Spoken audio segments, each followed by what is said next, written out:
প্রিয় বন্ধুরা, এই যে আমার দুই পাশে দেখতেছে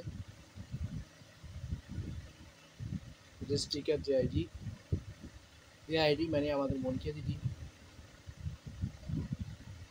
উনি একজন বিগ স্টার সেন্ডার এবং জনপ্রিয় কন্টেন্ট ক্রিয়েটর।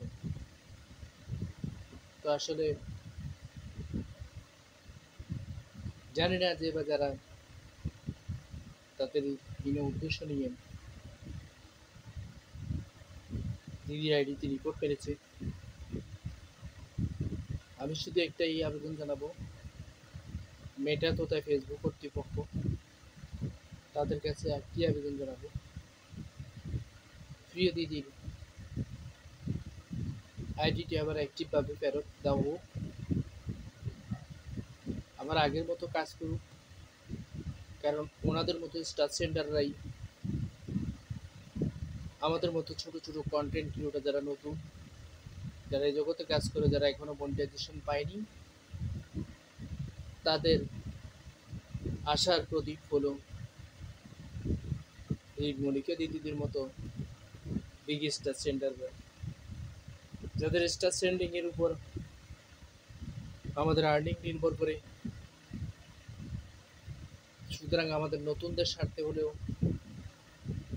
যারা মনিটাইজেশন পায়নি বা পাওয়ার পথে আছেন, আমাদের সেই সব নতুন কন্টেন্ট জগতে কাজ করা প্রফেশনাল গ্রাসরুটগুলোর স্বার্থে মেটা কর্তৃপক্ষ প্রিয় দিদির আইডিটা আবার অ্যাক্টিভ করে দিক, এটাই দাবি। এটা শুধু আমার দাবি না, দিদি 37,000 পরিবারের সকলের দাবি। মেটা কর্তৃপক্ষের কাছে বিনয়ের সাথে অনুরোধ করব, যাতে তার আইডিটা ফেরত দেয়, তাই আইডিটা আবার অ্যাক্টিভভাবে কার্যকর করা হয়, আবার যাতে কাজ করতে পারে দিদি আমাদের মাঝে, সেই প্রত্যাশা রাখি। দিদির আইডিটা ফেরত দিলে, আইডিটা অ্যাক্টিভভাবে ফিরিয়ে দিলে আমরা মেটা কর্তৃপক্ষের কাছে তথা ফেসবুক কর্তৃপক্ষের কাছে আমরা আন্তরিকভাবে কৃতজ্ঞ থাকব এবং মেটা কর্তৃপক্ষকে আমরা ধন্যবাদ জানাবো।